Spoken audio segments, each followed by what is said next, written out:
A night between worlds. Captain Dax Morgan hated recovery stations. Too clean. Too quiet. Too many reminders of what he'd lost. He sat alone in the corner of the Kavaria Station medical bay, the low hum of sterilization drones the only sound. The room was bathed in soft white light, the kind meant to soothe nerves. It didn't work on him. Nothing did, anymore. His ribs still ached where the cockpit had collapsed on him. The burns on his shoulder throbbed beneath the fresh synth skin. But that wasn't the pain that mattered. Dax stared at the blank wall, seeing fire, shrapnel, screaming comms, things that weren't there. Things that never left. "You're not sleeping," a soft voice said behind him. He turned slowly. There she was. Celery. A Nurellan. Blue-skinned, silver-eyed, hair like woven frost. She moved with an impossible grace, like she floated rather than walked. Her uniform was form-fitting and ornate, embedded with thin metallic threads that glowed faintly with each step. A healer, not a soldier. But she'd seen more pain than most soldiers ever would. "I don't sleep much anymore," Dax replied, voice dry. She tilted her head. "You were injured 3 weeks ago. You should be resting." "I rest when I shut down. Not before." She walked closer, folding her arms behind her back. Her presence was calm.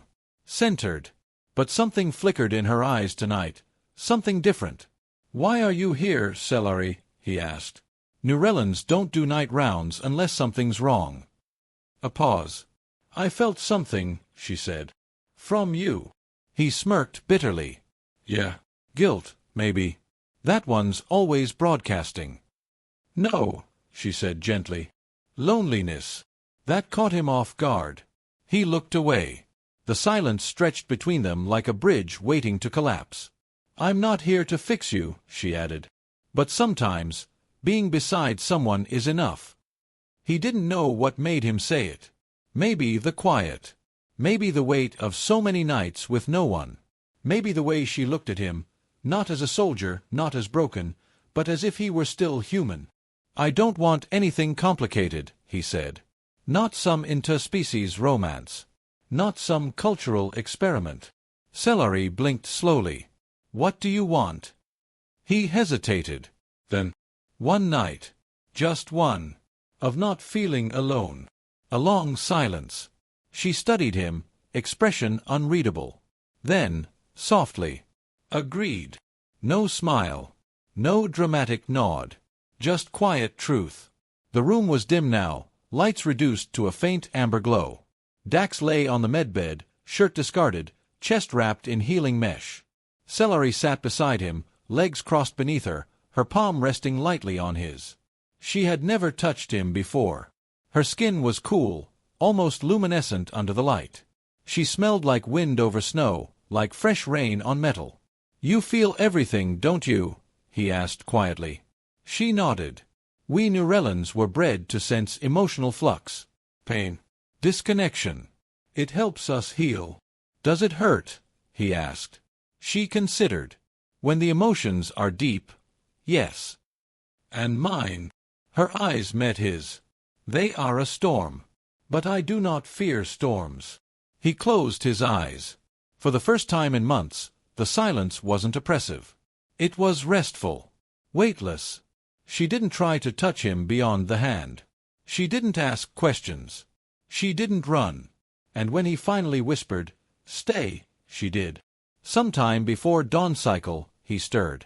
Celery was still there.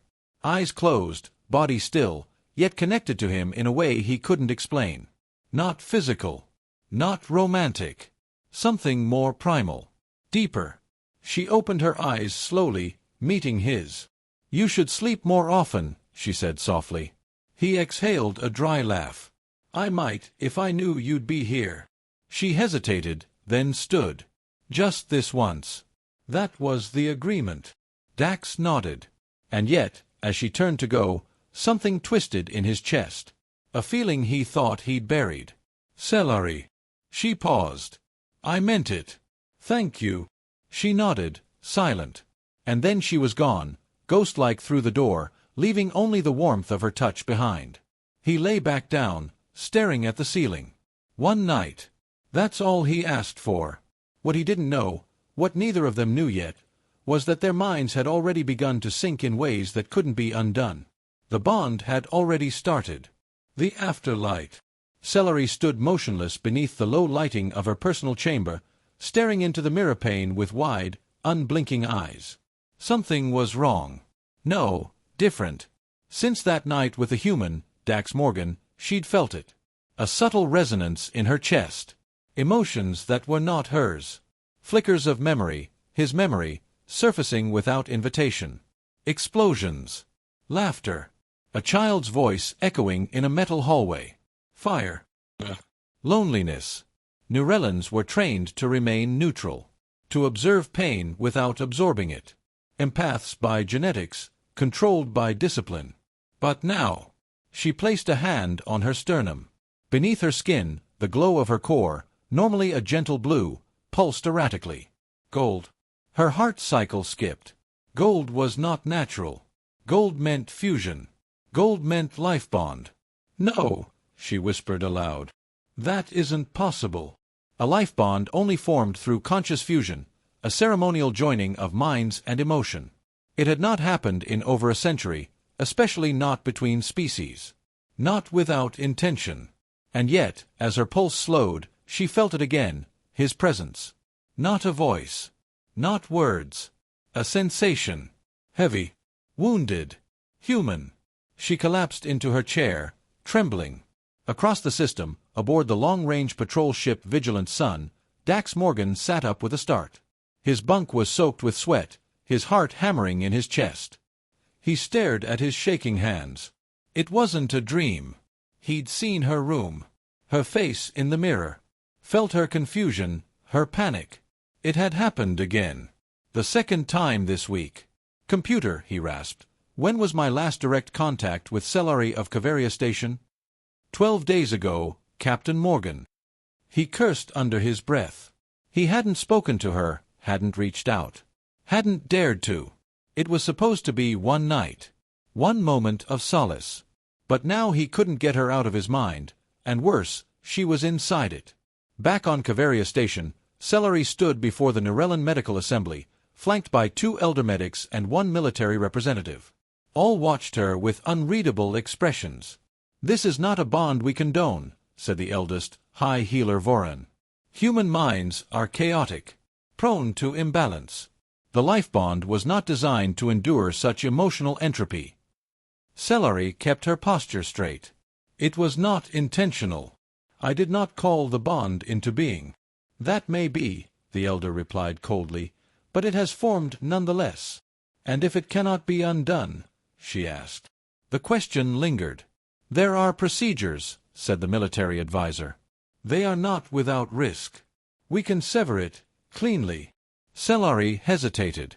The bond, whatever it was, frightened her. But it also filled her with something she could not name. Strength. Clarity. A sense of someone else's will pressing gently against her own. It was not domination. It was trust. I will not authorize severance, she said. Not yet. You are bound to a human soldier. It's dangerous, Voran warned. Celery narrowed her eyes. Perhaps. Or perhaps, it's necessary. Hours later, back in her quarters, she opened a private comm channel. It was encrypted, unauthorized, and illegal. But she keyed it anyway. The screen flickered. Static. Then his face appeared, blurred, sweaty, breathing hard like he'd just run a mile. Celery. She inhaled. There was no easy way to say it. There's something wrong. Or right. I don't know. He nodded slowly. I know. I feel it too. You're inside my thoughts, she said. I've been seeing through your eyes, he admitted. Dreaming your memories. She looked down, visibly shaken. I thought you just wanted one night. I did, he said. But I think it was more than that. For both of us. A long pause. Then she asked softly, What do we do now? Dax leaned back in his chair, exhaling. Well, in the military, when 2 systems link without permission, we usually pull the plug. Her face fell. But, he added, in this case, I'm not sure I want to. That surprised her. "Why?" she asked. "Because I don't think this is a glitch," he said. "I think this is a message. From something bigger than both of us." Celery stared at him. "I am forbidden from bonding with another species," she said. "I've broken worse rules," he replied. A small smile touched her lips. Then the screen went dark. Outside her door, two shadowed figures spoke quietly. "She won't sever the link. She will. Or she'll be removed. And the human already being recalled. If he resists, terminate." The choice to stay. Captain Dax Morgan had never been good at politics. He was a soldier, born in the rubble of old Earth, trained for battle and conditioned to follow orders. But this wasn't war. This was bureaucracy. A war of silence and red tape. One where he couldn't shoot back. "You've been recalled to Earth Command for debriefing," said Commander Reese, the voice coming through the screen in Dax's quarters aboard the Vigilant Sun, effective immediately. "No detours. Do not engage with any Nurellan personnel on your way out." Dax folded his arms. "I thought we were allies." "We are. But their internal affairs aren't our concern." "Understood, Captain." He didn't respond. The screen went black. They knew. Somehow they all knew. The bond between him and Celery wasn't just a strange accident anymore. It was a threat. Not just to their species, but to the balance of power between human and Nurellan forces. And still, when he closed his eyes, he could feel her. A tremor of panic. A flash of her hands on glass. Then, a door slamming shut. She was trapped.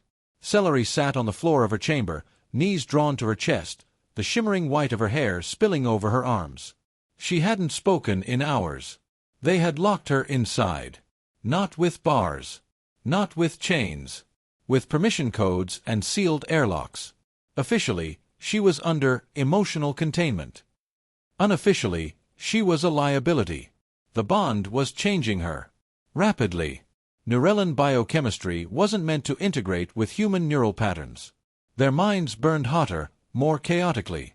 But Dax's presence inside her was not corrosive, it was grounding. Centering. She didn't just feel his pain now. She felt his memories. His desires. His loneliness, so familiar to her own it ached. A bond this deep couldn't be severed cleanly. Not without lasting damage. So they would contain her. Isolate her. Hope it unraveled naturally. But it wouldn't.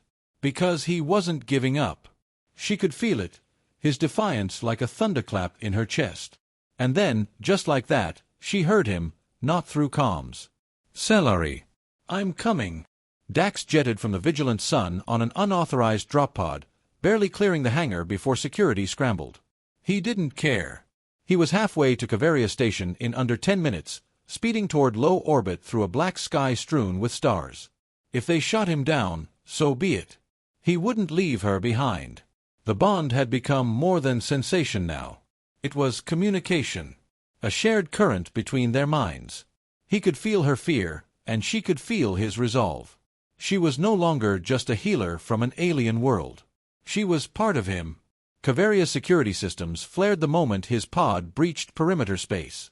Sirens howled through the upper decks. Medics ducked behind containment walls. Dax emerged from the smoking pod, armed with nothing but a sidearm and a pulse beacon. He fired once, harmlessly, into the air. "I'm not here to fight," he said aloud. "I'm here for her." "Stand down, Captain Morgan," came a voice from above.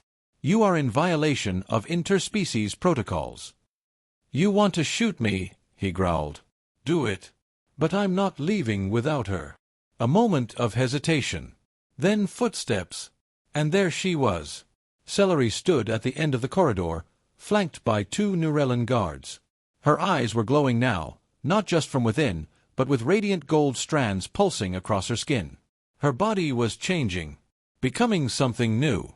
They stared at each other across the corridor, 2 beings pulled together by something neither of their species fully understood. "Don't," one of the guards whispered. "If you touch him, the bond will finalize." Celery didn't hesitate. She walked forward. The guards didn't move. They couldn't. And when she reached Dax, she didn't speak. She just reached out, touched his chest with her palm, and in that moment, everything changed. A rush of light, of heat, of memory. His childhood, her first healing, his first kill, her first sorrow, laughter, rain, or silence, love. Their thoughts folded together like rivers merging into the sea. When they opened their eyes, the bond was complete. Celery stood taller now, her voice filled with certainty. "I will not be contained," she said. "And I will not leave her," Dax added. The guards lowered their weapons. There was no stopping what had been born. The life we never expected. The bond changed everything. It wasn't just in their minds now. It lived in their bodies, their chemistry, their very existence. Dax could no longer tell where his thoughts ended and Celery's began. There was no fear, no distance. Just a single, shared sense of presence. They had become something new. And everyone knew it. On Kavaria Station, alarms had long fallen silent. The corridors were quiet, not from peace, but from uncertainty. Soldiers, healers, diplomats, none dared move against what had happened. Inside a high-level debriefing room, Celery stood alone before the Nurellan Council. Her blue skin shimmered with golden undertones, faint fractals of light dancing across her collarbones. Her eyes were steady. "You defied the order to sever the bond," said Voran, the elder healer. "I did," she replied. "You allowed a human into your mind. Your core. This fusion may destabilize both species' emotional structure. Or," she said calmly, "it may evolve us." Voran raised a brow. "You are no longer entirely Nurellan." Celery nodded. "I know." "And him?" another asked. "He is no longer just human." In a separate chamber, Dax faced Earth Command's virtual tribunal. 3 brass generals, 1 diplomat, and an AI witness. "You disobeyed a direct recall order." "I did." "You violated interspecies protocol, endangered an allied medical asset, and interfered in an internal sovereign process." He folded his arms. "I saved her. She was not in danger." He leaned forward. "You locked her away for forming a bond you don't understand. That's not protection. That's fear." There was silence on the other end. Then the AI witness spoke. "His neurological scans are remarkable. There is no damage. No instability. In fact—" "Enough," barked General Cresco. "You didn't just merge," the diplomat said quietly. "You reproduced." In the silence that followed, Dax swallowed hard. "They found it?" he asked. The diplomat nodded slowly. "Within her genetic structure. A hybrid embryo. Viable. Stable. Possibly the first of its kind." His world tilted slightly. He hadn't even known it was possible. But deep down, he felt it, an ember flickering in the core of their shared bond. A new rhythm. A tiny echo of 2 minds becoming 3. "A life," he said softly. "A real one." "Yes," said the diplomat. "And that complicates everything." Celery watched the stars drift past her viewport in the observation chamber, hands gently resting on her abdomen. She wasn't alone anymore. Not just because of Dax. Inside her, a child was growing. Not Nurellan. Not human. Something new. Dax approached silently, and for a moment they said nothing. There were no words for what they felt. The kind of silence that meant everything. "They're afraid," he said eventually. She nodded. "So am I. But I'm not leaving." She turned to face him. "You could run. Go back to Earth. Pretend this never happened." "I've been running my whole life," he said. "War. Loss. Orders. This is the first thing I've ever actually chosen." She reached up, touched his cheek. "Then stay." "I already did." Months passed. Their presence on Kavaria Station sparked heated debate across both species. Protests. Threats. But also curiosity. Research. Wonder. Scientists from both sides observed them, cautiously at first. Then collaboratively. For the first time in centuries, human and Nurellan minds worked together toward a shared future. Toward understanding. Toward life. Cellari's pregnancy progressed at a strange pace. Neither human nor Nurellan biology followed. It adapted daily, guided by their bond. As if the child within responded not just to nutrients, but to intention, to love. In the final days, Dax stayed by her side constantly. They had relocated to a private orbital clinic, shielded from political interference. The room was warm, quiet, dimly lit. Cellari lay on a bed surrounded by soft monitors, her breathing steady. "I don't know what kind of world we're bringing them into," she whispered. He took her hand. "We make it better. One choice at a time."